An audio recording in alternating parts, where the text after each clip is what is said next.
All right. Well, welcome to another episode of the Metaverse Nomads. I'm Jesse, also known as Whitticus, and today joining me is Ray and Fancy Hat. How you guys doing? Doing okay. We're pulling through. Perseverance is the word of the day. Yes, indeed. As you can see, man, we're working with a skeleton crew today, man. We've got Banjo's out, Bonafide's out, Ultra's out, but we got you. We're here with you. Yep. We may or may not have a special guest. I know that the hours that Jake from On-Chain Gaming has been keeping lately may be preventing him from showing up, but he may pop in and join us on today's show.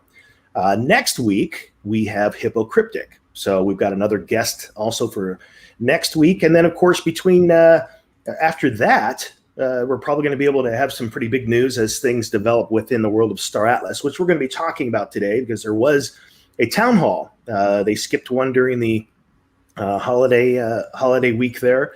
And as we're nearing the end of the year, we got some interesting news to share for those of you that weren't on the town hall. And by the way, we do stream those town halls to this channel as well. So yeah, with that, guys, let's go ahead and let's talk about some news and some updates. Let's do it. Well, we could start with Axie Infinity, and we had the 10 millionth Axie that was bred. Not much news on the Axie Infinity front, but the 10 millionth Axie competition was completed just yesterday, and congratulations to Rick Fish. He's been a person in the Axie Infinity community for a while. I don't have my slideshow here, but congrats to the winner. And with that, you got a mystic rare item that for as a reward. So, but other than that, there hasn't been any much news on what's going on. That was a natural born winner too, right? Because the last one was the millionth Axie, was it? And that was we talked a bit about this last week, how a guy created a script and says, hey, I want to make that millionth purchase. And so folks weren't exactly happy about that one. So now with this 10 millionth, this was a natural born 10 millionth winner. Right. And, besides that, there was an article that you shared with us, the council, Jess, of members of the game playing and not being able to. I guess the income is not as high because SLP prices took tank down with the rest of the market, and the daily active users are still in the plus millions. It's just that the article was stating that there's not enough money being made by the country or all the people who are playing in the Philippines. So now, will the game sustain its daily active user base? Will it not? I think that it will. And just like everyone is playing different games, like Dayton Arena, there's over 3.4 million daily active users, and a lot of them are coming from all over the space because there's just that incentive to play and earn. So, depending on what prices these utility tokens are that you can earn from playing, you're going to be playing more than one game. I never thought that there was going to be one game you could just retire off of, depending on how much you can make, maybe as a scholar manager. With all your scholars producing that much SLP, that you can project into the future what you'd be constantly making. But as the markets ebbs and flow and it's still a young, as far as like the total market cap of the space, there's gonna be more than one game that everyone's playing to make money in the future. I mean, there's a number of things to consider about it. And we talked a bit about this. We are still very much in the wild west of the metaverse developing in games, and Axie, it was an absolute pioneer. The things that they did are going to set the stage for what others will be measured by in the future. However, when you have such massive growth like that, it's a part of timing, it's a part of the technology and opportunity that you created.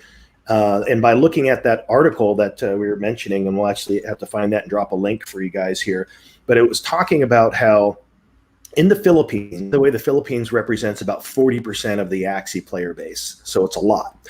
And the daily minimum wage there was $7 and some change.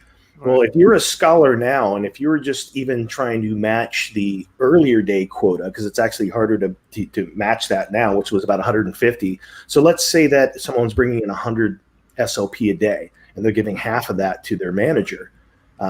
So that ends up being, like right now, the SLP at 3.9 cents. that's it ends up being like $2 a day, which Right. is considerably less than what the minimum wage is, and so then you're not incentivized to play as much. So I'm curious to see how that will play out, because if the user base 40% are less incentivized to play Axie because of that, unless something changes, what will they be off to next? And what does that mean for Axie as a company and a platform? Because the other thing too that was helping to keep the value of SLP up, especially when it got to those stage where it was like near 30 cents or something at one point, is the amount of people you have coming into the market, and you can't sustain that forever. So even though it's actually still doing well and still growing, the growth numbers just can't be as high, and so therefore that impacts SLP and the price and the demand for it as well. So I'm curious to, I don't know if we have any comments from people watching, what your thoughts are about where it'll go. If you have scholars yourself, if you are a scholar, what your experience has been with it, and what's going to be next. Even though Axie set the stage in the industry for things to come, now there's going to be lots of other opportunities and things to look at. And as you said, it's probably going to be in the interest of people to diversify so that they're not in a position where, things can happen. Games can get hacked. Games can simply crash because something was tweaked within the economy. Lots of things can happen. And so rather than be dependent on a single player earned game, it's probably a healthy thing to do to look to a couple. Right, and just to add to that, the team itself never promoted, or they didn't even create the scholarship model. It was the community that did this, and SLP can only be created if you play. So it's that proof of work type of concept here. So the team really cannot do anything other than what they alluded to months before, which they'll create a system in-house where then they get a cut, but they offer you to put up your Axies that aren't being used to then be rented out. So it's in the ballpark of things that are going to be rolled out, but it wasn't put on a monthly development update per se, because they have their own timeline that they were going to follow through with. And sure enough, Land Play and Battles V2 is coming out, and then there's going to be burning mechanisms for your Axies, where then you can upgrade other Axies by burning them. Breeding will still be a thing. So there's going to be a lot of things that you're going to be able to do, maybe not specifically with SLP, because there's going to be so many other tokens like stone and shells and different types of NFT currencies within the game itself that you can trade between once Land Play comes out. And so everyone might think this is the end of Axie and then it's going to lose its daily active users, but that's just natural. I see that happening no matter what. And the team is, I'm bullish on Axie, because there's still so much to come out. Ronin, you can liquidity farm for the Ron token still, and we haven't. This is still so early in the space for all projects, even the biggest one. So I'd say just hold on to what you have, and plan accordingly. Not financial advice. Yeah, strap in for 2022, guys. Yeah, no doubt. Yep, it's coming in fast. When you look at like search terms, because I've been doing a lot of research lately on the metaverse as a whole. Part of my background is as a content publisher of training courses and things like that, and so this is one of the things I'm exploring, creating course and training content around. And in the process of doing research, looking at just how even the word metaverse and just how gaming and blockchain gaming have started to just take off and evolve and are such a big sector of crypto as a whole. 2022, I think, is really going to be the year where it was just the tail end of this year that really kicked things off. And next year is really going to be the flag in the sand that really shows how significant gaming is going to move into the blockchain space. So this is a question by Costi, and it asks, will people play games if they are fun but not good at earning? And absolutely, yeah, he's saying those games as in Axie, and I think that that people would get enjoyment out of Axie, but would it have the player base? And the player base, I think, would probably be, if there was no play to earn at all there, I don't think the player base would be even 20% of what it is. I mean, I could agree on some level, because I was there before any management of scholars, scholarship managing, the whole craze of renting out your Axies for SLP to then retire or just to not need to work anymore. I don't know, whatever the goals were. I was still as bullish as I was then as I am now, and it definitely helped without a doubt. But I who knows where Axie could have been as far as the amount of attention it was gonna Yeah. get over the course of the year, because it all happened within the year. So but then again, just like with all these other projects, there's some great projects coming out now that have great potential, and depending on how big the team is or how much money they raise or what's going on with them, it could be a hit or a miss in another Yeah. year or two for these great projects that are just as promising as Axie Infinity can be as well, or is already from its This, growth. this is an interesting comment here about growth, and it relates to Axie and everything else here. And I don't know if I agree with this article. It's basically from 2018. It's saying gaming doesn't need blockchain. Blockchain needs gaming. So blockchain, I don't think blockchain needs gaming, because at the foundation of blockchain, it's a ledger, and it's so many things you could do with it. I mean, real estate's going to become an NFT. You buy a concert ticket, that's going to become an NFT. And so there's so many things that blockchain solves. I wouldn't say need is the right word. It's going to blow up because it's going to be the on-ramp. It's going to be the path of early adoption. If we think about gameplay going way back, I remember some of the games, before there was even before MMORPGs, you had an Atari or you had a NES, you were playing games because games were fun. And then those were single player, or they were play one other person in the room with you. And then we transitioned from there to network play, to where all of a sudden you can have an online avatar and you can go play your Call of Duty and all these different games where you're connecting with people that aren't in the room. And then MMORPGs, where you're playing Ultima Online and EverQuest and WoW. And now all of a sudden you're groups of people and you're building kind of a lifestyle within this game. And the game still didn't have any way for you to truly earn, although we all know there were farmers that farmed gold and farmed resources and things like that. And I'm someone that there were times where I'd have a holiday season and I hadn't played for a long time. It's like, yeah, I got some time, some downtime.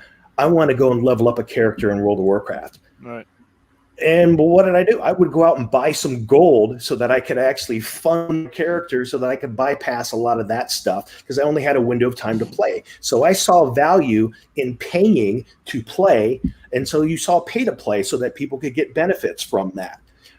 Then you saw people selling swords and armor and weapon and characters on eBay. And then some of the games actually banned that because they didn't feel it was appropriate. It wasn't a part of their model. So they were banning accounts that were trying to sell to other people. But those were the early days of starting to see a transition of people using real world money to pay for an in-game experience. And then, of course, the gaming companies caught on to that and started making in-game purchasable assets and selling stuff to us within the game. So it's been a natural progression to get here, I think. And then now we're at a place where we're starting to see it merge to where now I have a hard time playing some of the games I used to play because I'm so excited about the virtual economy side of it. And it's hard for me to go back to that model of play because I want more skin in the game. I want to be more attached to the experience. And when you put real money into it, it makes it feel a lot more real. Yeah, I feel like that's what the feeling of that was always there, even for Clash of Clans. When you buy your gems, right, you're in your guild, you're all contributing to playing and winning and climbing the ladder of the arena or the charts or the ranking. And it's just like you're buying this gold in World of Warcraft or these gems in Clash of Clans, or pick your game, like the skins for Fortnite to just look cooler. Like you're basically invested in that way monetarily. But the feeling of it actually being real, like the realization of that, is not there until you get into NFT gaming on the blockchain. Depending on what your network choices, Harmony, Solana, and the various games or Ethereum that are on those networks. Because now you're not just like, you could say you were an investor into the legacy games when you bought these things, but what return were you seeing unless you are a Twitch streamer, making 30K from Apex Legends and grinding way more than you have to if you just hop onto starting to stream on any of these and creating a platform for yourselves on YouTube or even on Twitch. It's way less effort, and I feel like a lot of people get taken advantage of with these legacy gaming companies, because there was a guy I met when I went to NFT NYC, and he's waitering my table that I was sitting at, and he was a young guy, and I'm like, hey, do you know what NFTs are? And he says, I have no idea. But it was an event for a whole week, and it's just like, at what point were you gonna kind of, unless you're so busy, then you can't look into it yourself. But I kind of gave him the 101 of NFTs, and he is a professional or a pro Halo 2 player, and he was for so long, and he's only like 18 years old, and he's way up there, but he's trying to get paid. And I'm just like, dude, your efforts, whenever there's a first person shooter that comes out, like, you better hop on and just get situated with what's going on here. And I told him, I reached out to him on Discord. I'm like, ask me any questions you have, and because the potential for these, for people to play with their skills that they have monetarily is just, it's a next level stuff, and people could really do what they love doing and get paid for it.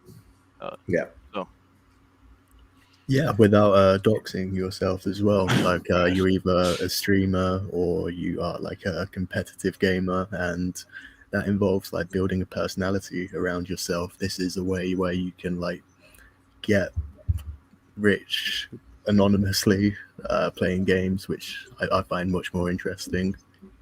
Yeah, when you said rich, you kind of like hesitated there, but that's what's happening. Like, like whether you're lucky rich, because I don't like to get rich by accident. Like, there's intention behind, I hope what we all do, and you're not frivolously doing things, but you never get really rich on purpose. To get rich on purpose is the goal, right? So you have to methodically have a plan and then execute on that plan. And if you do that on the lowest level here in the crypto space, you'll have great success, right?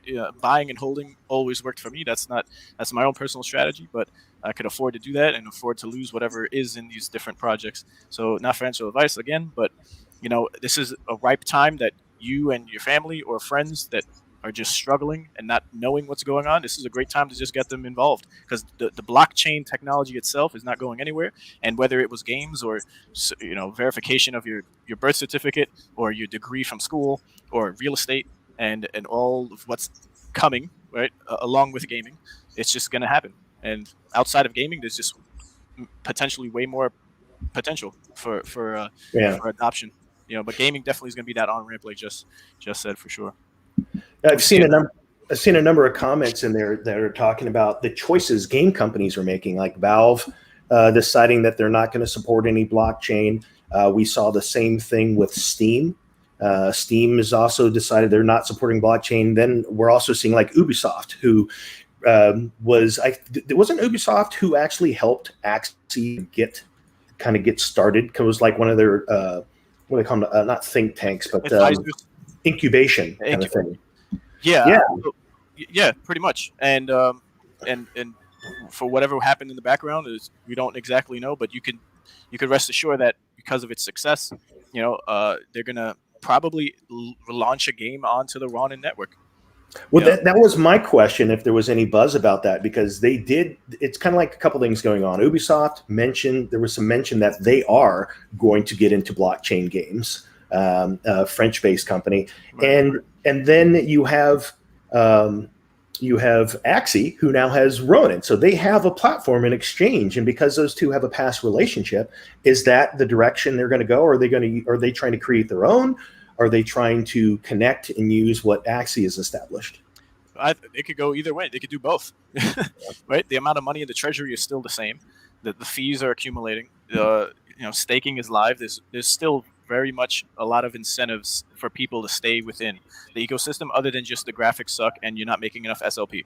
Like, you have to broaden the horizons here and dive deeper within any one of these projects, because sometimes the APR or the APY on a pool sucks ass. Right, but then there's so much more to that particular network or ecosystem, with projects still to be released, where you might get airdrop tokens. For regulation purposes, that's what everyone's doing. That's what all these projects are doing. They're just airdropping everything, so they don't have to. It doesn't have to be on the books, per se, for lack of better terms. And then you end up having like that Unidrop, that Uniswap airdrop, turning into $20,000 from just doing a transaction. So ZK rollups, here we come.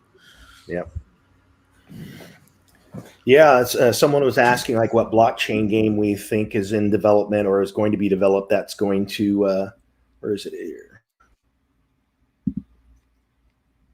bring mainstream adoption to the world.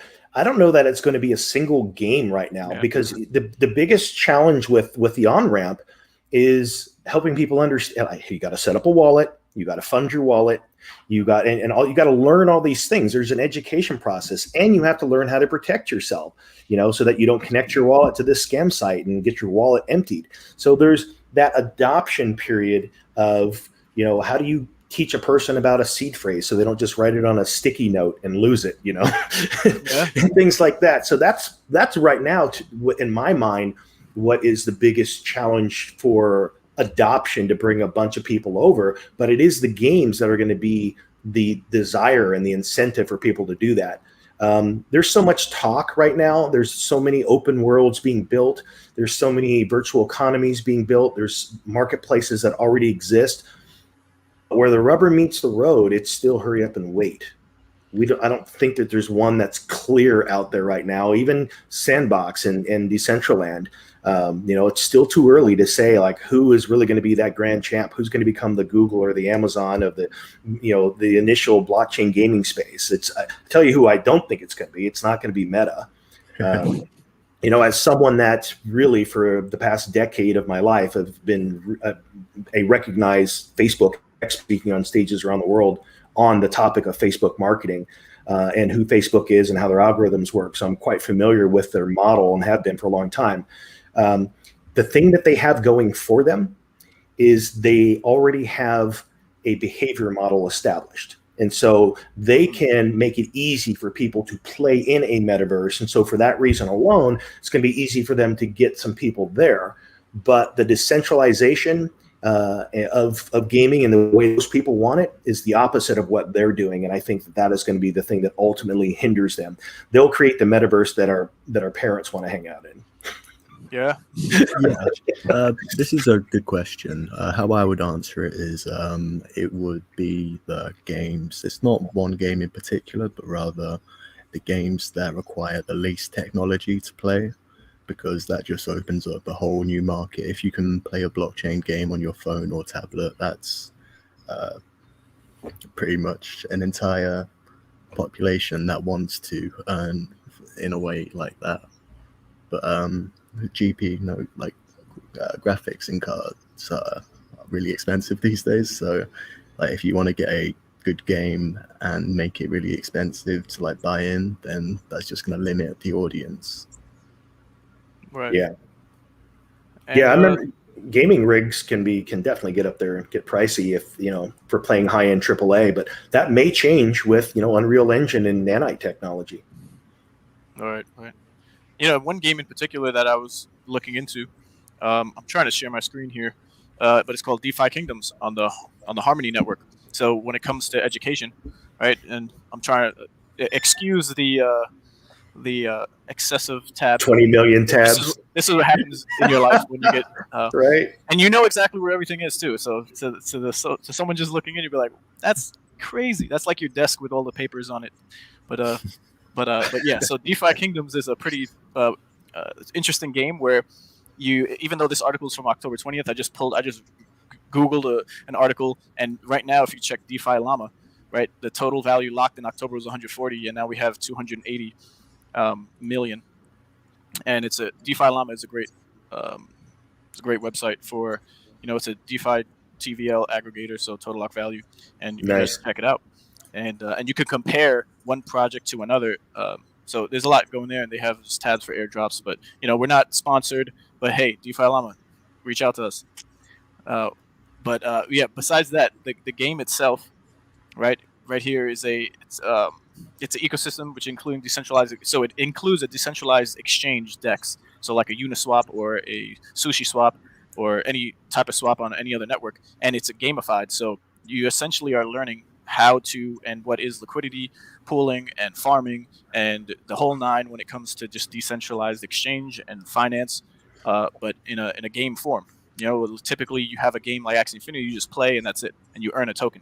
It's pretty like straightforward, one-dimensional, but this is where you would get that holistic approach of learning about what you need or what you would learn over a course of months, and it's all with in a game which is pretty interesting. And if you check out their website and their roadmap, they kind of walk you through, and you could take a tour, and then the tavern, and you go through all this potentially and then you can start playing. But essentially, um, it's it's a game that's, so I haven't myself started, so I'm by no means the expert here, but definitely check it out. And this is not the shilling portion of the website by any stretch. Yeah. This is I was just, it was a tab that was open, and the topic of conversation was, people learning and getting into the space, and I think DeFi Kingdoms is a great one. And their recent Medium update is for Avalanche. They're gonna have their the 25% of Jewel token is gonna be changed into Crystals token, so it's all gonna increase the demand for Jewel, which is a tradable token on the market. And yes, so no more shilling from me on that end, but you guys should just definitely check it out. It's like there's so many interesting projects out there, and we don't have any idea where they're going to go. And so at this point, we really haven't shilled anything. It's more been about, hey, here's what's on our radar. Here's what we've seen. And what's funny about this is this is saying that they have a total locked value of 140 million. You remember the day, it wasn't too long ago, where Kickstarter and Indiegogo, where it's like, man, they raised $5 million for their project. Now it's like you're seeing these games that are in the couple hundred millions. It's pretty interesting to see that much interest in stuff that's in the development phase. Right. So yeah, it has the Legend of Zelda feel. So this is like the last 1% of shilling here, just as I scroll through. And everything that you do in the game is what you would essentially do on a Uniswap. But there's quests that are going to be coming out. There's going to be heroes that you can buy as NFTs that's a separate market altogether that's tradable. So you have, it's just, there's so much to go. There's a plethora of videos of how to get started, and the benefits and comparisons to Axie and other games with their total locked value, and it's Jewel, or the token Jewel, but DeFi Kingdoms itself is right up there with Axie Infinity when it comes to the daily active, not users, but amount of transactions that are taking place. So it's something just not to scoff at. It's not just another project coming out of the woodworks. Well, technically it is, because everything is so new, but the numbers don't lie, and it's something that caught my eye, so I thought I'd share it. Yeah. Also, because it's going to help people get onboarded. So with most of these games that we see coming out like this, I mean, there's an interesting model. The model is that you want to have a character that you can customize. You want to have an open world that you can explore. You want to have a marketplace. You want to have crafting. And so it's like, who is going to be the one that gets it right? And what is the look? Because like you see, this one has the Zelda feel. You've got Mirandus, which has the very blocky, I almost want to call it Lego feel. And so you've got Star Atlas that is approaching it through the Unreal Engine, so AAA, the high cinematic quality look and feel. And then there's a bunch of stuff in between. What do we think is? I mean, what are you guys' thoughts on? What does it take to have a model that is maybe just start with that, interesting to you? Like, what is the look and feel, and what is a game requirement that will make you happy and make you want to stick and play? Well, I like games from different genres and different styles, like the 8-bit. It's still appealing to me, right? Those Game Boy Advance games, whether it's the Mega Man Pixel or the Zelda, all the way up to Skyward, Legend of Zelda on the Nintendo Switch, right? So from first-person shooters to adventure MMORPGs, it's like I like any game, but what appeals to me more so now than anything else is that you're able to play and make an earning from playing. Like we talked about earlier, if it's not just about making money. So the games definitely have to be fun for myself. That's my personal preference. But the journey of learning about each particular game and how it's being developed is interesting to me as well. So why I would take part in any particular game in the first place is because they're doing something a bit different, outside of what it might look like or perform as. I just at this point, it's just like there's so many games, bro. Like there's just not enough time in a day with everything else that you have to take care of to get involved with everything that you kind of want to. And then on the money side of it too, is just like there's a finite amount of every resource that we have. You either have the time, the money, or the or the energy. You're not going to have all three of them. So I saw this comment here. You were Grist was saying that you taught themselves to edit your box, and so that's an interesting thing. And we are going to be talking about that with Miranda's coming up here with tomorrow. In fact, December 6th is the Miranda's box drop, and this is the second in line that they've dropped. But that's one of the things that is interesting, and I honestly don't know enough about that yet. But supposedly the box coding language, if that's what it is, makes it so that you can make it dance. You could do different things, so it can express itself in different ways. And then you could later be able to use that in other worlds, other games, other metaverses, however you choose to use it. So yeah, that's, to me, is interesting. And maybe that also is why they're holding some of the value that they're holding, because what did we see? We saw some of them go for as much as 40, 50, and even more ETH, which to me is just insane. The boxes that they're about to that some of us have already received due to the debacle with the last drop, those are already going for over 10 grand, like 11 grand on OpenSea. So it's just amazing that the value we're placing on these. Honestly, I don't understand it, but I'm going to get in on the sale just because I've seen the value continue to rise and hold well for the last drop. Yeah, just to that point, Grits, he mentioned that it's a 3D modeling software. So CyberKongs did this. I think they were the first one to do this, from what I know. But I have my baby Kong, right? And then you were able, if you to download the software, and then you can have that for your own avatar. So we're going to see more of this, because then you can do now that you could 3D print your avatar, and there was a competition that was held for anyone who could use the file of their own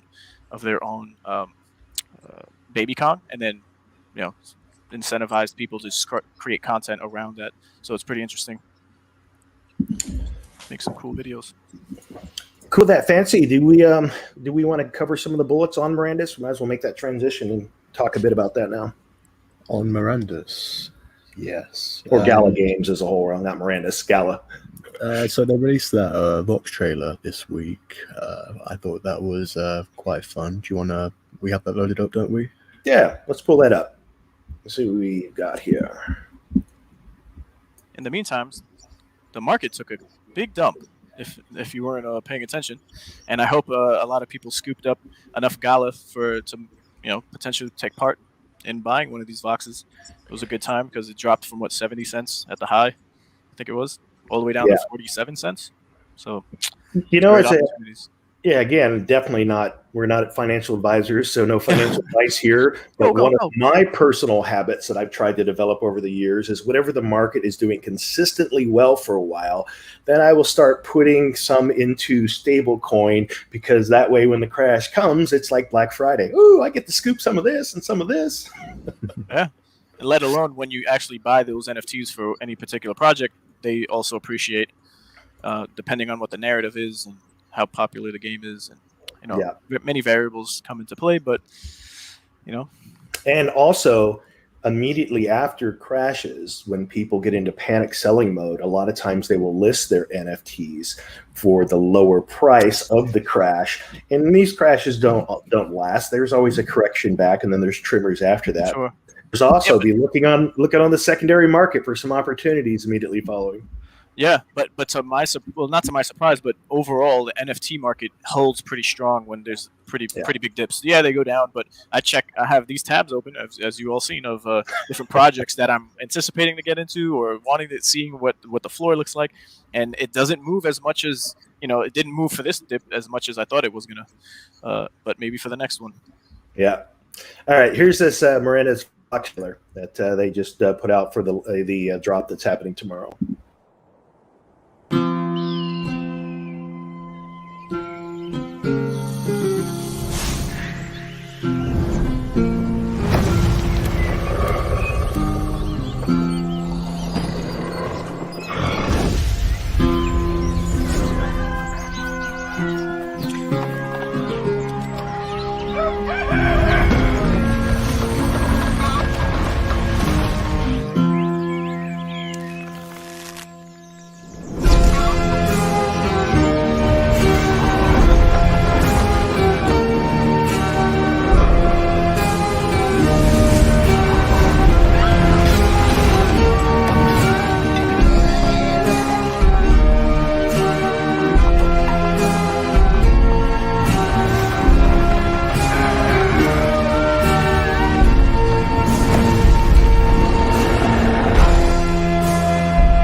So yeah, that was and so when I see that, the first thing comes up for me is, what is that Vox world? That it's not anything that's a playable game, but that's just the way they created, I guess, for the cinematic expression of Voxes. And then of course they do all that dance at the end. But what is that to you guys?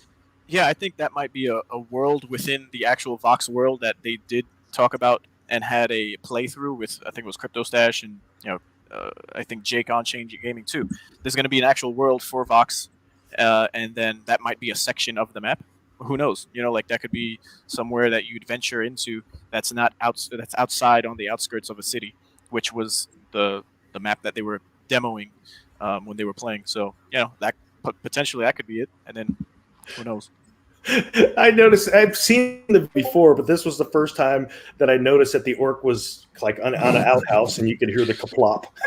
Yeah,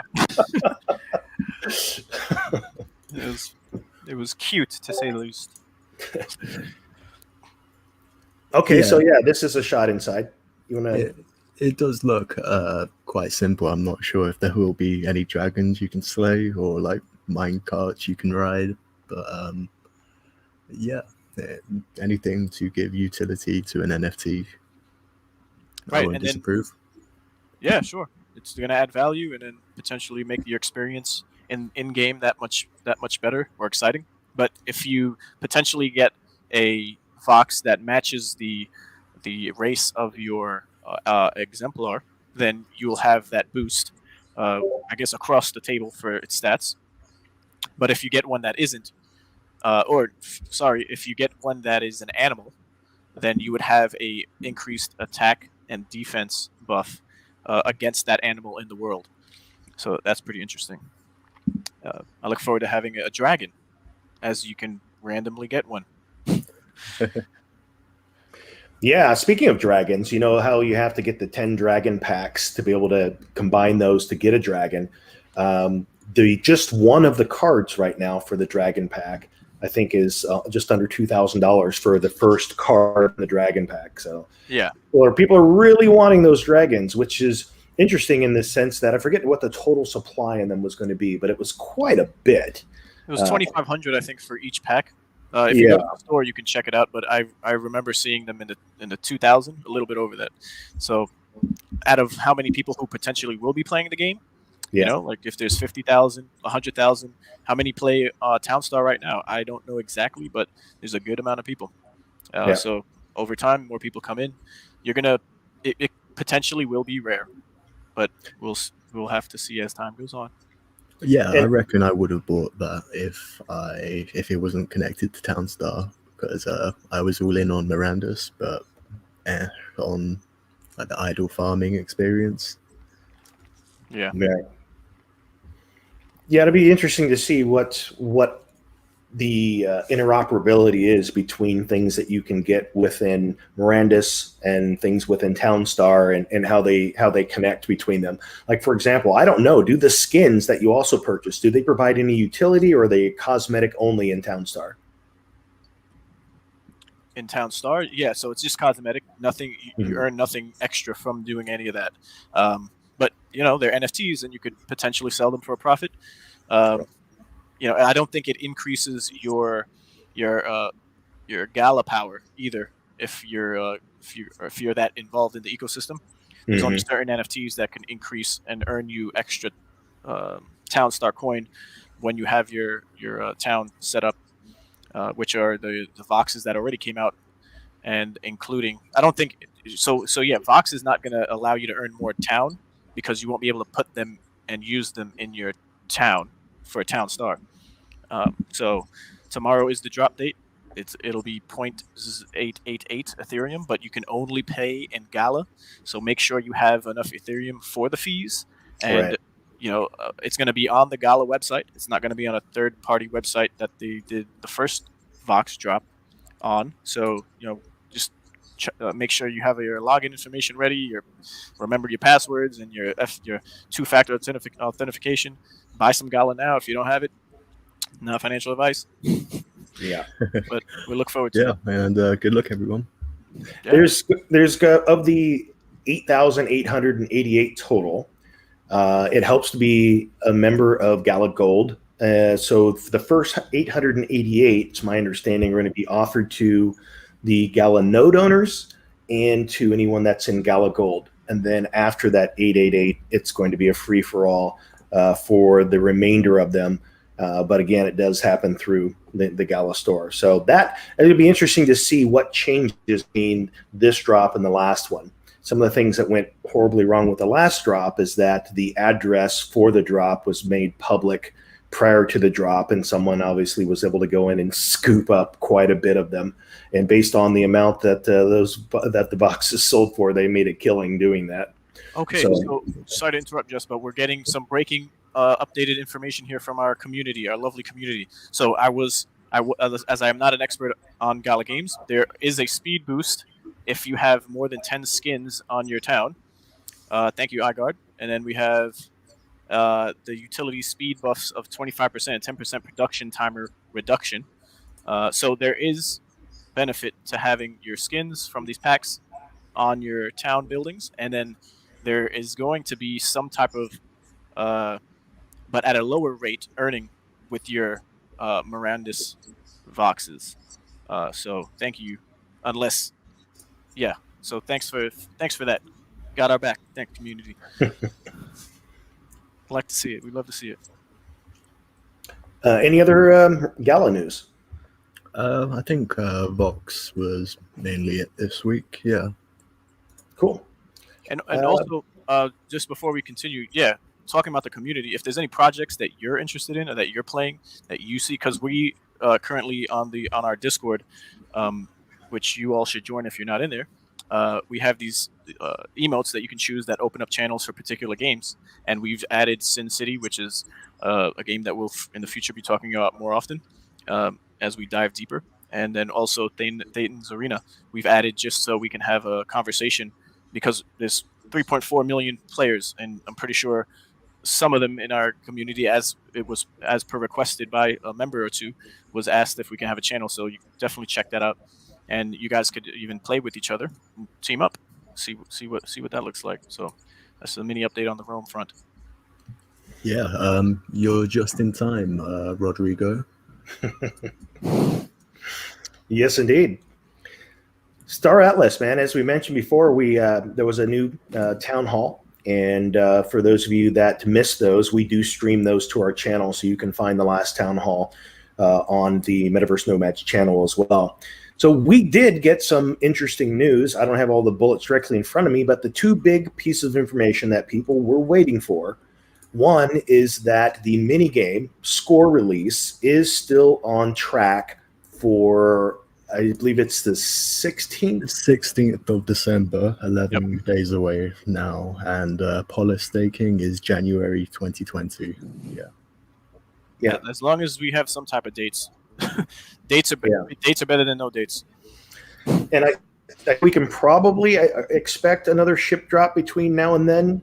And the reason I believe I heard that, but even if that wasn't the case, I would assume that simply because it was also mentioned that after score is released, it's pretty much going to be just about score maintenance and then downtime for the Star Atlas team for the remainder of the year, which will only be 2 weeks after that point, so that they can catch a breather before gearing up for 2022. So I think we have 10 ship. I think there's 8 or 9 ships that are so they plan to do 9 more ship sales, with the exception of the Titan drops. We were expecting these this year, but it seems like they're pushing it back a bit with how everything's getting delayed. Right. So another thing they talked about on the town hall was how people who attended the Miami event are going to get a badge, which I think is quite cool. I would have liked one of them. I had all of them at the moment, but now I'm missing out. Was there any proposed in-game utility for that badge, or is it just a collectible? I don't know yet, but swag points I'm losing. And they released a new legendary necklace as well on FTX US this week. Yes. How can I forget? It was 88 USD, and it skyrocketed up to 500 as soon as it sold out because of the low supply. But Yeah. Yeah, I think, what was it, 500 total supply, Yeah. going for 88 a pop, Mhm. US dollars. I reckon they could have sold more, especially since only the people with access to FTX US like quickly could access it. Yeah. I know a lot of people got left out, but on the other hand, people who in America like had troubles participating in the IDOs, Yeah. they were able to get that necklace easier than people who got into the IDOs. So Yeah. it's karma in a way. Yeah, I actually scrambled because I didn't have any funds on my FTX US as I reside in the United States. And Artie in the comments is saying, is there an 8% reward on your assets still in place? I'm not sure if you're talking about the necklace or No. maybe what we were talking about in Gala, but there wasn't any percentages talked about with any NFT as far as what you would earn in the Star Atlas ecosystem with their I NFTs. actually, there kind of was. I know what they're referring Yeah. to.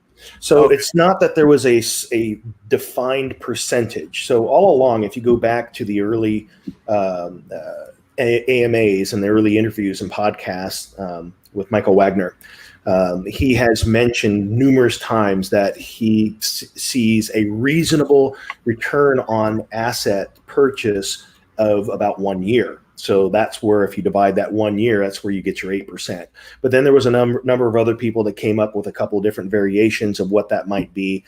So there isn't a hard and fast number, but the 1 year ROI is what breaks that down into being potentially 8%. Truth is, even if it was close to 5, I would be fine with it. The other thing that was mentioned, though, that maybe will lean towards 8% or even potentially even higher, and again, all speculation, is the fact that they did say that in the beginning they will lean heavily towards providing as much as they possibly can and adjust back from that as needed. So based on that, I'm curious too to know, like, based on use a simple number of, say, 10,000. If you had 10,000 in ship assets, and they're trying to hold that value of what the MSRP of the ships were at the time of sale. If you had that, does that mean that you're going to be making $800 a month on your $10,000 assets in the form of Atlas? And then the other part of that too is that what we don't know is, let's say that was the case. Let's say that, just use some straight numbers. You got 10,000 in ships. You're potentially making $800 monthly in return for your ship staking, is really what it is now. But there's also gas fees, literally gas fees for your ship. So the 4Rs, what we don't know is how much of a percentage that is going to be of what your earnings are. And is there going to be some additional form, because I've been heard hinting of this, some additional form of incentive to keep your earnings in the ecosystem? So will there be something in place that does that as well? Yeah, lots of questions. And then, is that money that is being earned back into Star Atlas from the ships, from the 4Rs, is that what will eventually go towards paying into the DAO and the DAO rewards from people there? We do know that when we look at the economic paper, that there is the bulk of Atlas and the bulk of Polis for an extended period of time is emissions and rewards. So we do know that they have that slated to come our way. I was just curious what the relationship would be between what is being used for those 4Rs and is that paying into the DAO. Yeah, and we got another teaser of that this week. Nice. Resources, fleet data, and managed ships. 3 tabs. Yeah, he's running low on ammo, so maybe just got into an encounter. But it's useful to see all this information. It's in the past they've put like dummy data on this, so this might not all be accurate. But yeah, it does look like it'll be quite simple to manage at first. Mm-hmm. Like, if you don't have enough food to go somewhere, you won't be able to do a long mission. But it'd be interesting to see if it would let you do that anyway, and you all your crew just starve. Like, yeah, I don't think that would happen at this early stage. And the marketplace for that is, so in addition to, will that be a part of Scorch, where you can go to the market and say, I need to buy fuel, I need to buy food, and I need to buy ammo? And are you guessing for this mission? Because in this case here, they obviously guessed wrong. They still have 80% of their fuel. They've used a bit of they've got 35% food and only 4% ammo. So, you would think that on a mission, it might not let you go on that mission if you weren't prepared before. Right. So, curious. Yeah, I like how it's not overly specific. It's just what you need to like Fancy was saying. It's a simple format. It even resembles games of past that we might have played before, and yeah, you just might not be able to do what you want to do unless you're going to be managing these things. Then you're going to have to just wait. So have a diverse fleet. It might come down to that point eventually, as the team mentioned. And when it comes to the returns, relative to what the ship costs are, hopefully we're looking at a good 8% minimum. That would be great.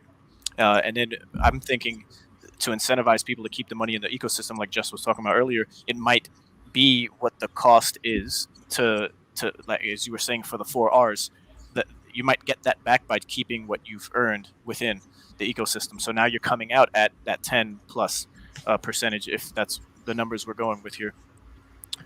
So hopefully it just works out the way that they're trying to release it, and I have no doubt it should be great. So yeah, Watson asked if ships purchased now will come with everything you need to stock it. So crew members, food, fuel, everything to just go off on that first mission, and Wagner has confirmed that. Yeah. And so if you compare like this to like in like a couple years from now, you'd have to buy the ship, get the crew, fuel up, do everything that you need to do beforehand instead of having like this pre-built package. Well, yeah. I mean, it makes sense because you imagine you've got a shipbuilder like Alpha Industries. They build the ship, and it's going to be up to you to outfit it, with what you need, and it's going to be up to you to put fuel in the tank and to provide a crew. The thing we don't know about that with crew is like you have NPC crews and then you have real crew. And so the question with that becomes like with NPC crew, do you go to a particular place or to an academy? Because there is mention of an academy, because there is mention that if you get crew that was trained at the same academy, that gives a buff to their ability on the ship, as does time that they've served on the same ship. So how you grab all those things and put them together will be interesting.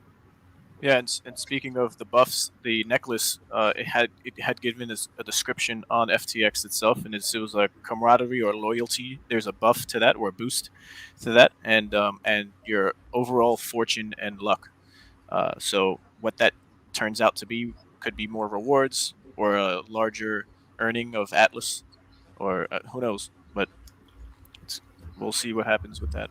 Yeah, the supply on them is quite low, but compared to like the Primordial Glow, it started at a much higher USDC value because it has like straps, so you can put badges on there. Right. And, but yeah, this one's like rocketed up to the same price as Primordial Glow, pretty much. So if you're going to buy one, you would get one closer to the like value it's originally bought at, I'd recommend. So the Glow. So with regards to that necklace that was originally available through FTX US, can you get it on any other secondary market now? Is like Soul Sea or any other place? I think they're going to bring it to the main market. I'm not sure when and what prices they will be when they do it, but it won't be cheap, I assume. Yeah, I mean, if it was 500 now, I'd pay that simply because it's legendary again, and I paid more for the epic.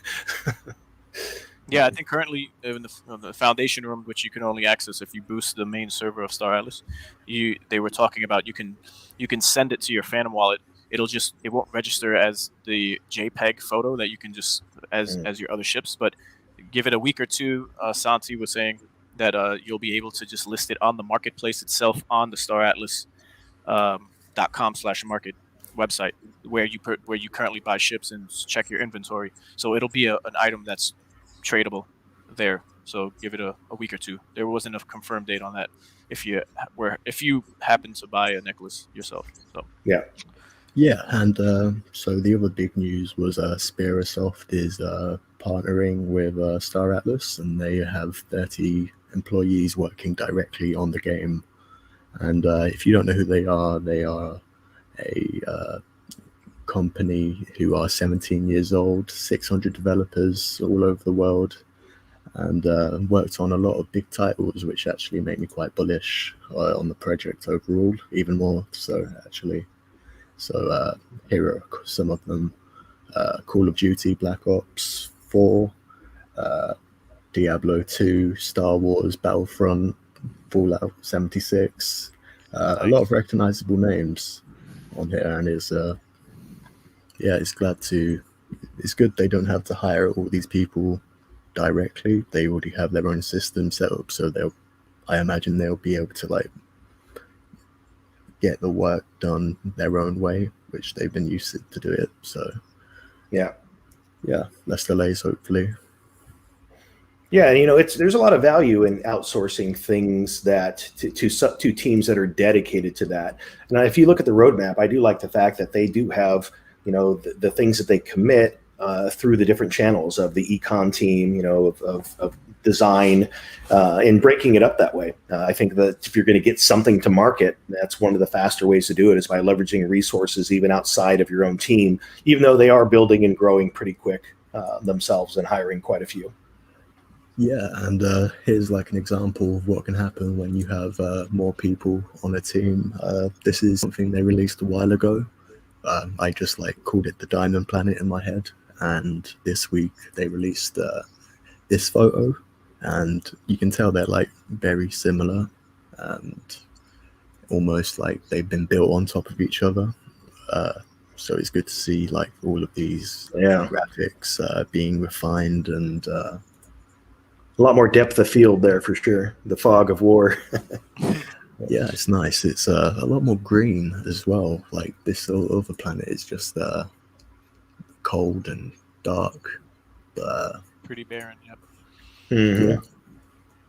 I hope we're going to get more of these in future, like befores and after. That'll be quite cool. Yeah, and it just reminds me too that you're going to be able to get out of your ships, have an avatar, you know, the one you choose, which was your faction, whether it's alien, AI, or human, and you're going to have a team with you. You know, you're going to be able to do things together. You could go places, as we see here with this F4. Yeah, it's going to be great. And then what does that look like when it comes to weapons that you can hold, right? Or the armor or exoskeletons, or you know, is there going to be a whole slot of just things you can buy and trade, and they're all NFTs? You know, like because this is what's happening across the board with different games. There's all the items are tradable assets. So bustling market. I just had to put up Blarg's post here. There will be space truckers for sure out there. You know, what's interesting is like the best example right now, I think, of what the feel is of what you just talked about, Ray, is what we're seeing in some of the Star Citizen demos. You know, a person gets in their ship. They literally go in and they got to walk all the way through to get to the bridge. And then they take their ship off planet. And you can see the planet fading away and they're going through Mars. And then they see another planet and then they navigate to the place where they land. Then they get out and they go through all the different buildings and the streets and different places. And that's, you know, obviously a project that's been in development for quite some time.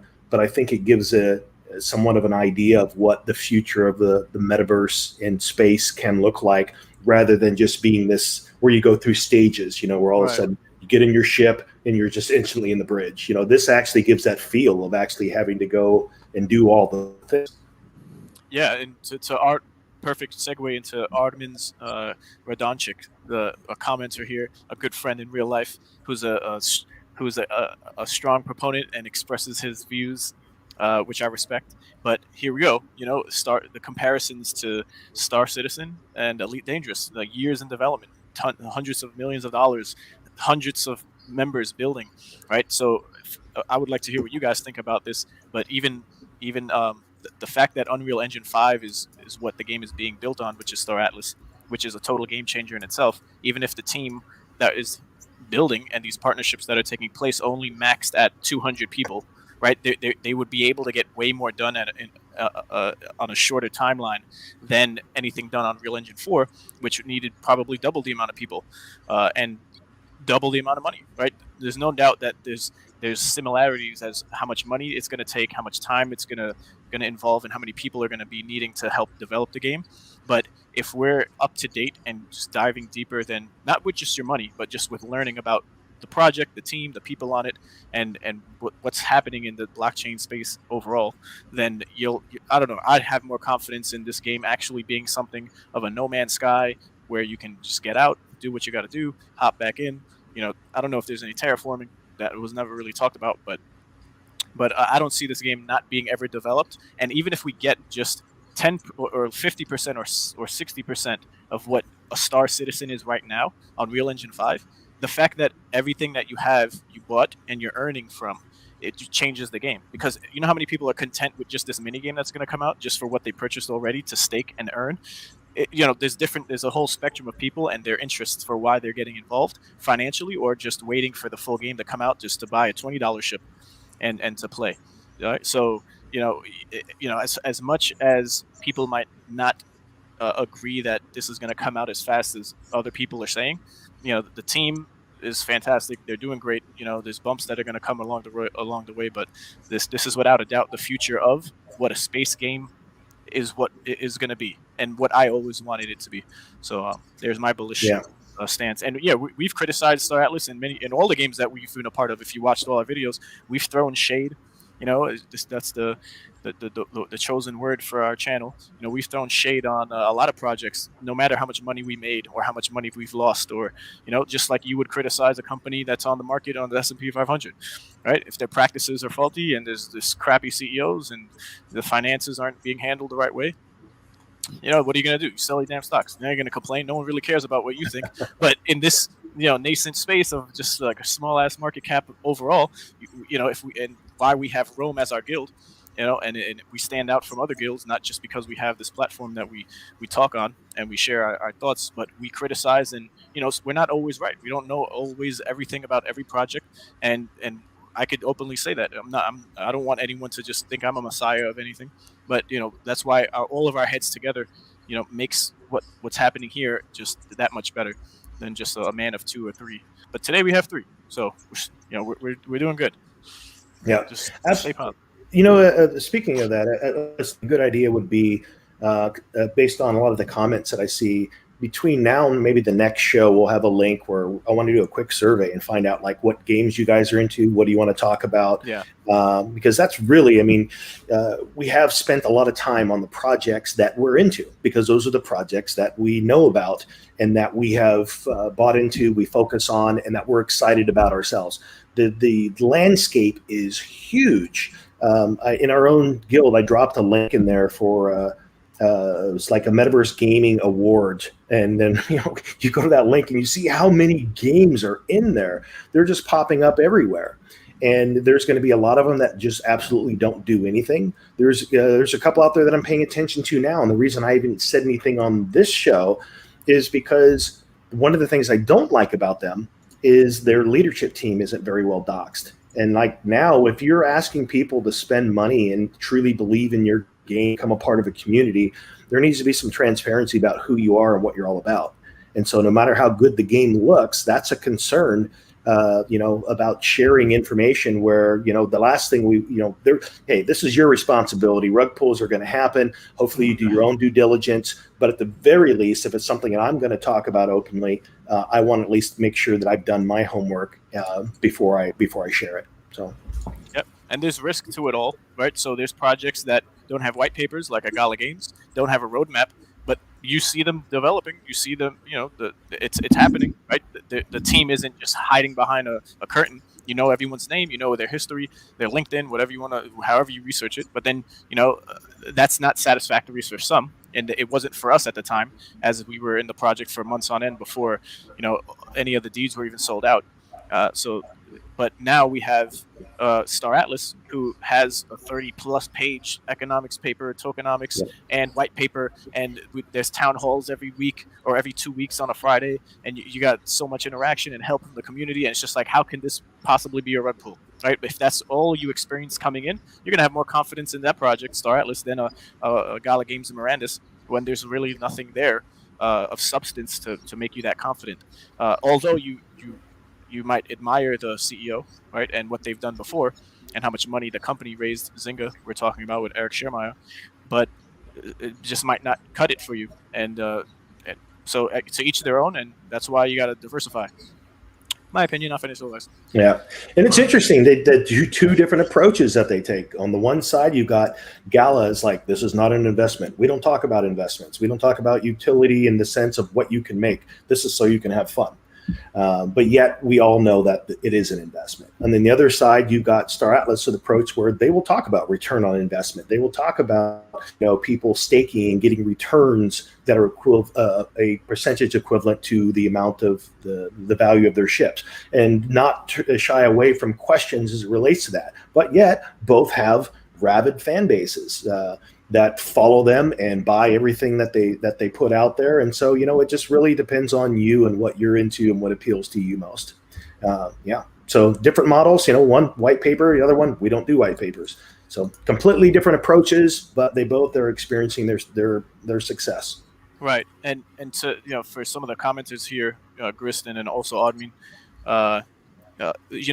you could, I think it was Elio Trades or Alex Becker, right? They did a whole YouTube video on how to make a game that on Unity. You could buy these things and you could whip up a game that looks just like Mirandis's alpha within seconds, right? It just had to have a little bit of money and some technical background, and you're good to go. And you could just wrap it up and sell it to somebody.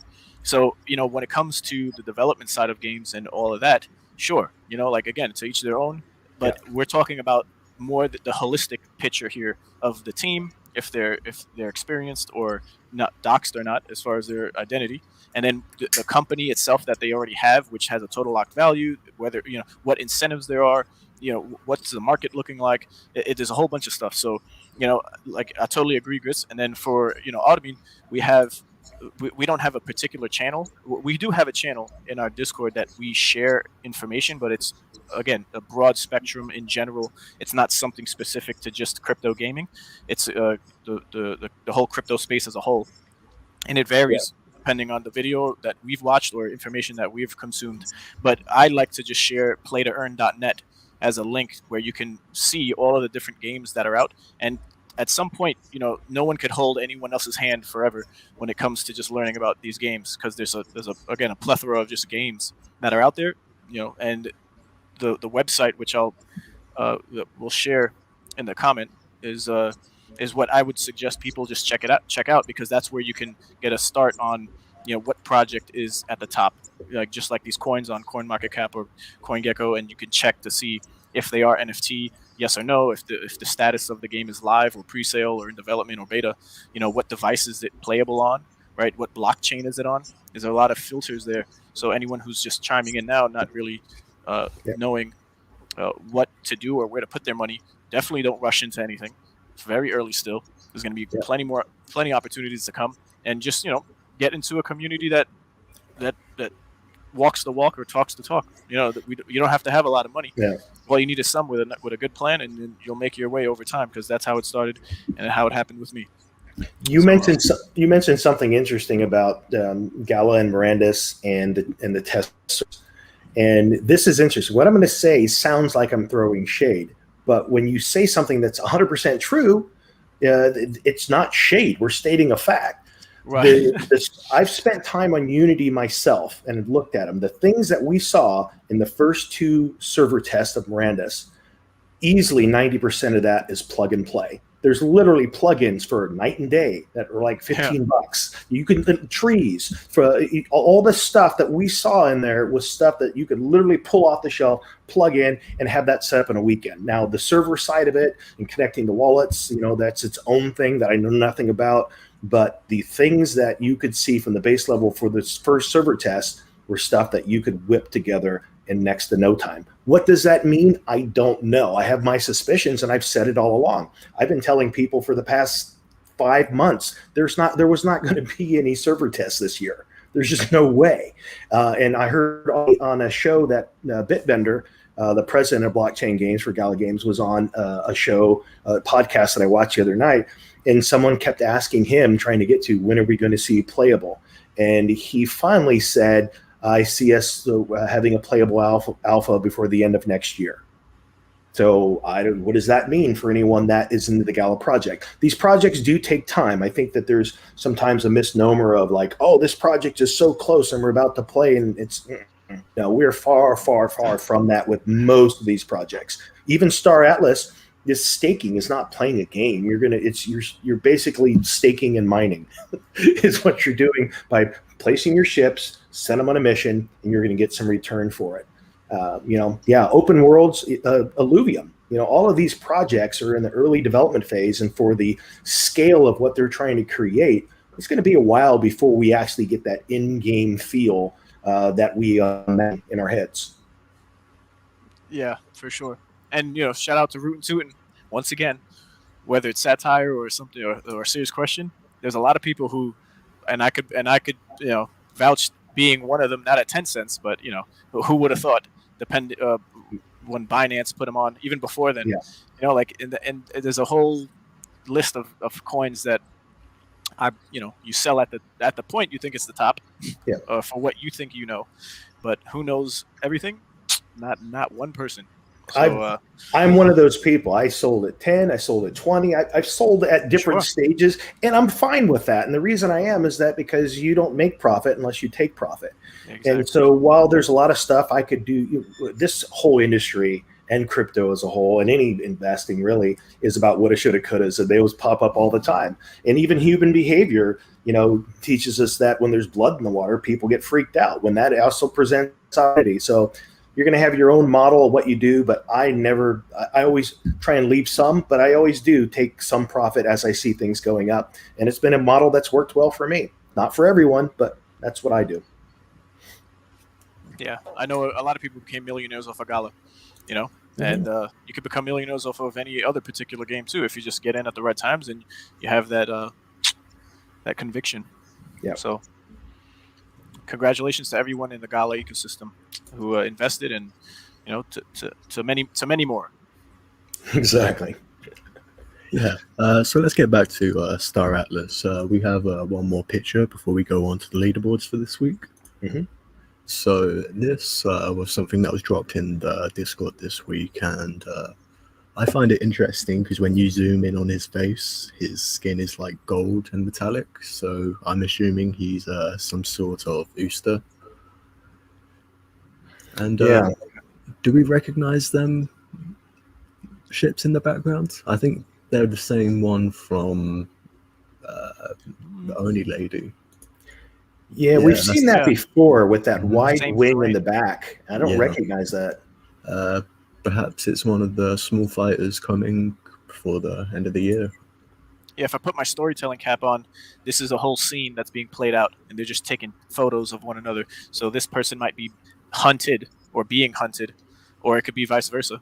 Yeah, who knows? Because it's the same landscape and the same plane in the sky. What's the story? Is that a ship in the background? Is it busted? That one that's on the where we see a tail fin, it looks like? Yeah, it looks like it. Yeah. Interesting. Okay. Yeah, I think going back to that image for a moment, the thing that I like about these, and we've kind of touched on this, is even if as this develops, we're going to see a time where there will be only one world to visit. The first one where there's boots on the ground. And then they'll probably expand to others. We can't expect this entire metaverse to be blown up all at once, even within the world of Star Atlas. But it will be pretty cool the time that you can actually go and land on a planet and go around and explore. Yep. That's going to be exciting. Yeah. And this week on the leaderboards. Let's talk. So who was the big gains this week? All of the factions did quite well on USDC gain. It was a lot more than last week, but there were more fire sales, and then it went back up a bit. But each of the factions have gained at least 1,000 members and quite a substantial amount of USD.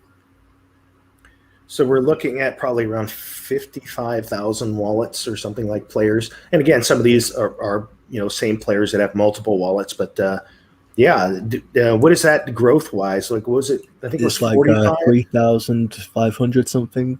I think new this week across all. Yeah, I think where we're really going to see things pick up is the beginning of the year, especially as depending upon how staking goes, how the score launch goes. I think that's going to get a lot of attention because there'll be a lot of people talking about it. You know, when a game is in the early stages like this, it's kind of like I missed. I think most of us in Rome got in around posters still, but we weren't in the early phase of posters. It's, you know, normally a little bit later on in a project when things start picking up and there's something significantly newsworthy. And I think the next big newsworthy event are people actually playing the mini game, and we're going to see a big jump at that point because it becomes one of the games that is playable instead of just in development. Yeah, when it comes to the posters, I was there before the posters, and then when they announced and they came out, it was Kagi for one of the YouTube videos that I watched back then. He was producing just way more content than any other on different projects. So shout out to Kagi. Might see him on the channel in a week or two, or not next week, but we'll see. And yeah, I was there, and you could have, like we said, coulda, shoulda, woulda gotten a higher tier, but for what it's worth, you get the tier that you purchased, and from that point on, you just work your way up. Indeed. Speaking of which, I know some folks have joined us since we started, and we do have a good schedule of guests lined up at some point here over the next couple of weeks. Kakijan, you mentioned as one that'll potentially be with us here, as well as Jake from On-Chain Gaming and Hypocryptic. So we have a number of guests. And then also from that point, we're going to start looking to get some of the folks on that are part of development and some of these projects, just to kind of hear their thoughts, hear from them. In the past, we've had folks from other guilds. So yeah, lots of good stuff in the works going into 2022 for Metaverse Nomads. Yeah, and we're getting close to that 100,000 mark. That maybe we're already there, but they haven't selected their factions yet. But yeah, the leaderboards are heating up.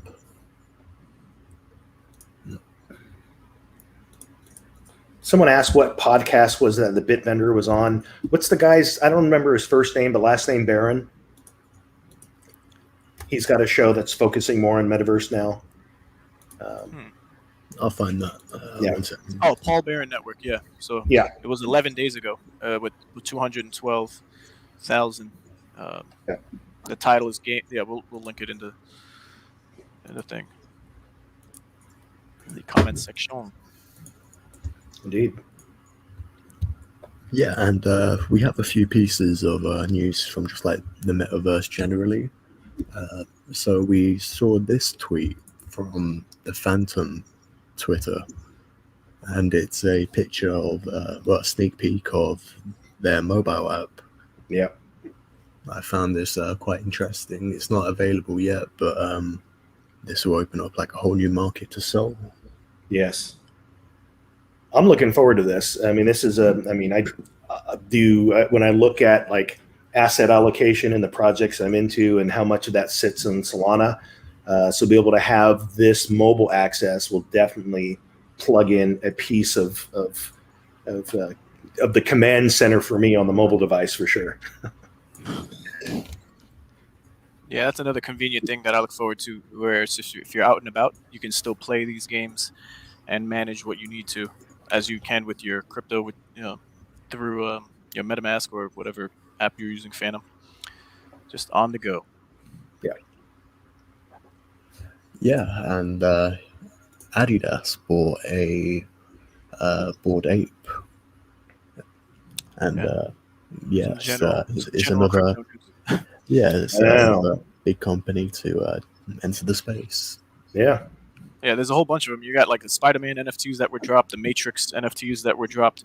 Like we could throw all these slides up, but if you're just keeping your ears somewhat so on the pulse of what's going on, there's just a lot of these companies that we've yet to see come in still.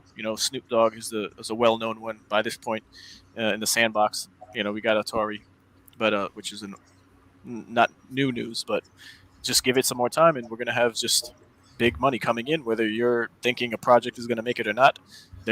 These companies who invest in these projects will make it a success. Right. So, that's just my 2 cents on that. That is insane. $190 to mint a Bored Ape. Wow. Pretty crazy. Yeah, and I believe you had some sand news as well. Yeah, I was gonna just share Nothing, this here. This nothing is crazy. something that this is something that happened not too long back here. But man, just looking at things again that are selling in this space, $650,000 for a yacht, 149 ETH is just insane. But yeah, again, that's just people with the vision for what they think things will be and can be. And yeah, that's I don't know much about the shot, and the truth is, I don't even know as much about the Central End and Sandbox as I feel like I should, simply because of the scale of player they are in the space and the things that they're developing, and the corporate money and sponsors and those that are partaking in their projects. But yeah, 149 ETH. What do you guys think about that? I think that's a Absolutely drop in crazy. the bucket compared to what other NFTs were sold for, but it's still pretty record breaking for Sandbox and the space as a whole. But yeah, I'm thinking if I have this ship, you're gonna have shows on the ship just like in real life. You're gonna have businesses operating out of it if it's as large as it's said to be, and yeah, It's got you'll make your money back somehow at some point in time. it's got two helipads. Yeah, so you're gonna have exclusive trips taking place in VIP sections of the ship. You're gonna fly in only, and you'll pay in sand. There'll be Or the day where you fly into Sandbox World on your Star Atlas spaceship, and then of course you're going to need a chopper to get you to the party that's on the yacht. yeah, potentially. What do we got? Anything else? I think. How about we move on to Iluvium? They released quite a lot of news last week, right after we finished our podcast. So they started talking about their land sale for their like alpha game. Mm-hmm. Yeah, and here's a screenshot of what it's going to look like. I like this look. Yeah, it looks a lot different than what we've seen before. Yeah. Definitely seems like a much more finished project. Yeah, I just So like how. Go ahead. Go ahead, Ray. No, I was just gonna say that I just like it. Reminds me of Clash of Clans. I was a big Clash of Clans guy, Mm-hmm. and yeah, I could see myself playing this and just grinding it out on mobile. Right, that's where it's gonna be at, and I think on desktop as well. And then, yeah, I just look forward to it doing more than what I have been with NFT games, other than investing into the NFTs. Right. Now, do we know how it comes together? Because we know there's the battle arena side of it, and we know that there's going to be open world where you're going to go out and find alluvials, and then you're going to combine the alluvials to make a greater alluvial.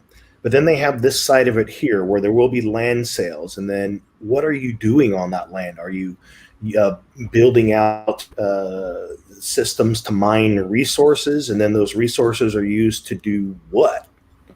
That's the part that's still a little bit out there for me. Yeah, so this is going to be a way to get fuel, and fuel, I believe, is how you're going to be able to use it in the actual game. So this is going to be something that continues on, and it's going to be useful like Star Atlas and its mini game even after they've completed on. But this is the first simple summary, and it might answer a few of your questions. Yeah. Basically, it describes how they want. This is a proposal, so all of these things might change, and how they want to build a 3D isometric building game in Unity, and they are going to be releasing these lands. It's going to be quite interesting how they do it.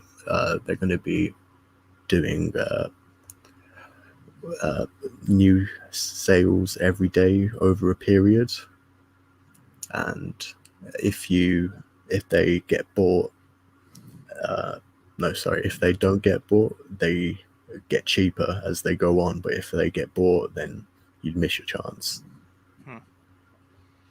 So I wonder if there's going to be like higher that land. Is that where they'll start first, or is it a level playing field between all of it? Because looking at this here, seems like total duration of the land sale is going to be 3 days. There's going to be 278 plots in a batch, and a batch release rate will be over 1 hour. And then the duration of each batch is 2, which I don't understand what that part means. I think there's just 2 separate batches. That's what I'm interpreting it as. And then for each batch, which is only max 2, there's going to be 1 hour per batch, and over the course of 3 days, so a day and a half for each batch. And it goes on to describe the amount of NFTs that will be available. So the tier 5s, they're going to be sold through Dutch auction. Is that how you say it? Dutch? Dutch. Yeah. And I have no idea how much they're going to go for, but that's going to be quite interesting, owning like a 1 of 2 NFT. And my guess would be, and this is a guess, and we'll see what happens. If we look at the size of the Iluvium community and the way that it's growing, if you only have 2 tier 5 plots, I can't imagine them going for less than a million or more, a couple million, maybe even. For if you've only got 2 in the entire game, they're going to go for an incredibly high price. I just want to mention too, when the token came out at 50, it was overvalued, quote unquote, to a lot of people at the time, and no one saw the value in it coming out straight, at 50. But since then, there's been many people who became millionaires just off of Iluvium itself. So guaranteed it's going to be $1 million, but I think it's going to be way more than that. Yeah, it's funny money that's still locked away. Because you can spend SILV on it, and that actually reduces the overall amount of ILV. So it's good for the economy. Like, there isn't much ILV in the first place. It's got a really low amount of tokens. Right. So there's going to be 20,000 available in the first round, and let's look at. Interesting. I missed. Sorry. So there's going to be different descriptions of it, and you're going to be able to get like a variety of a region. So when you buy a land, it's going to have its own presets, like if you minted an NFT. And so it'll be one of those regions, and that will synergize with what you want to do in future. So one of the things that Jedi mentioned here is that there's only 2 in this first sale, so maybe there will be more land in sales beyond this. So this is the first out the gate. Thank you. And it goes on to describe here that anything you get in here will just be a random seed. So it would be very interesting. You could get like 3 lakes or like 3 forests, or any number of combinations on like a different type of land. And these are the bonuses that tiers grant you. So tier 1, you get an elemental site. Tier 2, you get 3 elemental sites, and then tier 3, you get a landmark, which is quite interesting. Wait, let me see. Oh yeah, elemental landmark. I was right. And it's going to be interesting to see what all of this does. Really, like, there's a lot of variations, it looks like. So it'd be really cool to get like a very rare land. Yeah, interesting. Yeah, it's not just like every homestead is the same, which I like, really. Yeah, the only thing that, again, I mean, that Iluvium sitting on ETH is like, I'm curious, like, what does that mean later in the game as it relates to fees? I mean, are they trying to wait out ETH 2? Like, what do we think what that's going to do once there is actual gameplay, and for all of these micro transactions as you start mining and minting and Yeah, they alluvial. did have another proposal after this one, and it was about how they want to break the staking so it costs less fees, just because it's Right. like the code inside that's being executed is just more efficient, and I just overall they want to get rid of the fees, so you might have to like do some type of migration. That proposal wasn't as glamorous as like a land sale, so I didn't get too in depth with it. Right. Yeah. But it's definitely something very important that's going to come to a head, unless the game is planning on coming out after Ethereum upgrades, where then potentially there's lesser fees. But a lot of projects like Sandbox and many others, I think there's there's like 5 or 6 big name. I gotta look it up myself, but they were already working with Polygon, and they're going to be released on Polygon. So for what it's worth, I'll look that up right now because I'm curious to know. I forget the other big name, which is one of them is for sure Sandbox, but they've been partnered with Polygon for a long while, and I forgot what video I was watching as well, or I don't remember exactly. But yeah, side chains are muy importante for these NFT games. And the world as a large is going to have to thank gaming for this big push to reduce transaction fees to the number of transactions that take place within gaming environments. So Right. It's interesting. It's, I mean, a funny comparison, but for those of you that know the internet well and its history, the thing that pushed along credit card transactions, that pushed along membership websites, that pushed along video quality streaming was the porn industry. And so in this case, in the metaverse, I'm pretty certain it's going to be in blockchain is that gaming is going to be that same catalyst pushes along technology on blockchain. Right. Yeah, and here's the final slide, and it has all the prices in Ethereum. So you will be able to pay in ILV or Ethereum for this, I believe, and SILV. Okay, all right. And again, the return on what you're investing in now, it's yet to be seen, right? So 5 Ethereum could be pretty reasonable for someone who's been in the crypto space for a long while, but it's still a good amount of money. So that's a big gap between 3 and 2 tier land plots. So what benefit over a 2 are you getting with a 5? And then from a 5 to a 20, is there passive income? Is Ethereum just being able to be harvested off the land? Like, do you get some special NPCs to do majority of the work for you, so you can just fight and collect alluvials? So this is what differentiates them. So tier 3, you get the elemental landmark, and each tier up, you get more elemental sites and more fuel sites. Nice. But yeah, I know everyone's eyeing them arenas if they have the money for it, because they want to make it like a competitive game. So if you're hosting where all of these big battles are going on, sounds cool. Yeah, that does. Yeah, having an arena. A lot to digest. Okay. Cool, man. Do we have any others with Iluvium, or did that cover it?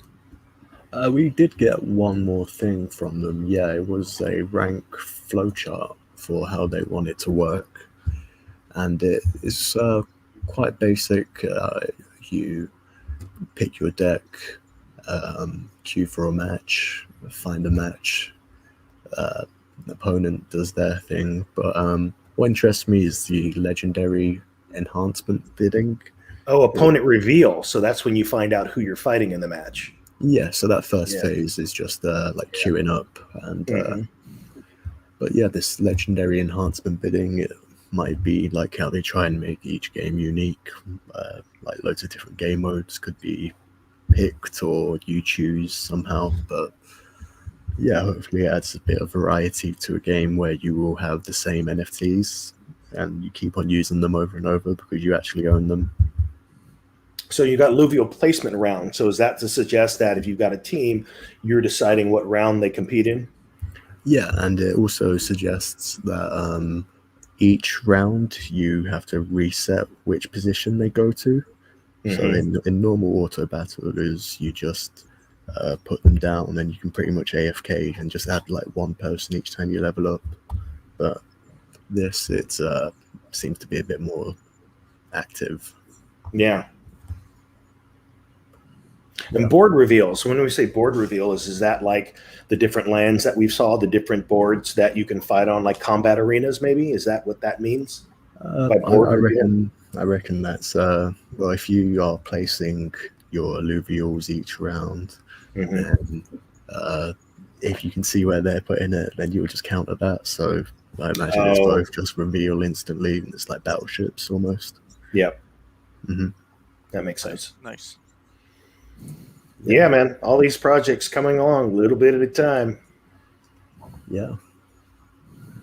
Yeah, and a lot would say, or many would say, can't speak for everyone, but many would say that this is a safer project to invest in versus, World Wide Web, which is a game that came out, which is, again, I could share my screen here and talk about it briefly, as I'm not an expert, but these games that are more degen in nature pop up, and for what it's worth, there's great potential with these, and here we go. If that could just get pulled up right there, and we have the website here where you were able to mint small apartments, big apartments, medium, large, and then penthouses. And for what the prices are here, you'd be surprised at what they're going for now. Which penthouse is like 35 is the floor. We got 5 for a large apartment, or up to 5, and then for a medium apartment, I think it's like 1.5, and then these are at 0.4 for the small apartments. But what caught my eye is you might not be able to hear us when I start playing, but definitely check this out as not a shill. I'm just saying, I played it, I enjoyed it, and you read through the roadmap, and for what it's worth, I still have a lot more to learn. So this isn't me saying buy anything, which that's not what we do here on the podcast. But there's going to be a game, just like every other where it is a game, but there's going to be land just happened, avatar and pets, and what's appealing to me and many others for why this game just blew up was the interoperability between the NFTs you have. So you're able to play as the NFT that you have, and the team is talking with other projects to allow different projects. So you would be able to see the NFTs in the world as you have, or as you can with punks. They have toads, crypto toads. Cryptodes. They have cyber Kongs with their Kongs, and many others. So you could give that a read. There's items, there's games that could be played due to the lightweight game design. Integrating various arcade games can be done quickly and provide. So there's a Tron-like arcade game already where you're on your avatar and you have to collect these Ethereums, which I'll just jump in here. And you'll be able to. So excuse the loading time here, but the game is so you could so it walks you through the storyline, and there's quests that you can take place that take place already, and you have you have the Dragon Ball Z characters, you have Rick and Morty characters, right? So it takes you through a story, and as you can see here, there's already Kongs, there's Mooncats, right? That you can share if you have. You can. So it's a place where you're finally starting to see collective NFT PFPs show up. That's interesting. Exactly. And there's different items, and there's a gatekeeper. There's Morpheus, right? That's a Morpheus from the Matrix. There's Japanese, if you can't hear, voices explaining everything as the characters. You end up meeting Rick and Morty at one point to do a quest, and this is like a Vegeta versus there's a whole Dragon Ball Z fight that goes down with you being able to do Kamehamehas, and you can see different avatars as pets that follow your character around. But if I connect my wallet here, and this is what was the most appealing thing to me. It was just like we're now seeing games, whether they're at not AAA or AAA, come into the fray. And these are all of your ENS ETH browsers as well, your ETH wallets. So if you have one, then you would be able to, I don't know, a lot of slowage. But excuse the slow. So if we go here now, and I just thought this was so super cool, where I could go to my avatars, and on this particular wallet, I have my two babes for Kongs, and then you got your Kong. He's You cruising could, around. right? So again, it's a little laggy here because I got maybe all those tabs I have open. But let me. Yeah, so that's interesting. So, like, yeah, I see that. Root Tootin was asking, "Are we having fun right now?" And so, that's Right. my takeaway from this is that it's an instance where we're starting to see integration between projects. We've all been told this for quite some time that, hey, your NFT will have application and use in other places and other worlds and other projects. And so, this is an instance where I think for me, actually, it's probably one of the first where I'm seeing that integration, be able to see that you're able to use your avatar in a space like this, even without knowing what the actual playability, what the game is, what can you do here, not knowing any of that. What I find interesting is the fact that you can have your NFT as your representation. Right. And it's just you have a good time. There's everyone else going around as naked avatars who don't have any NFTs. This might be their first exposure to NFT gaming, right? And then it opens up the door for a lot of people to get curious, not to just throw money at anything, because you can't really buy anything per se other than the plots or the apartment buildings. But this is just like many other games that others have played who could also suggest in the chat that started their journey into crypto gaming. Usually you go to YouTube to find out, to find out what's going on in the space or to educate yourself more. That's my go-to place. But yeah, this is a pretty cool project. You go inside and I just get vibes of. Oh right, and then we got Solid Snake, of course, and the sound effects that come along with it. And you're gonna have to sneak by all of these guys, and if you get caught, you start back at the beginning. And it was funny because I was playing with my ape, and then fuck render came on, and he came into the building and he was just running around. And so there you go. I got seen. I start over. So it's you're not earning any money per se, but you're in the in-game tokens.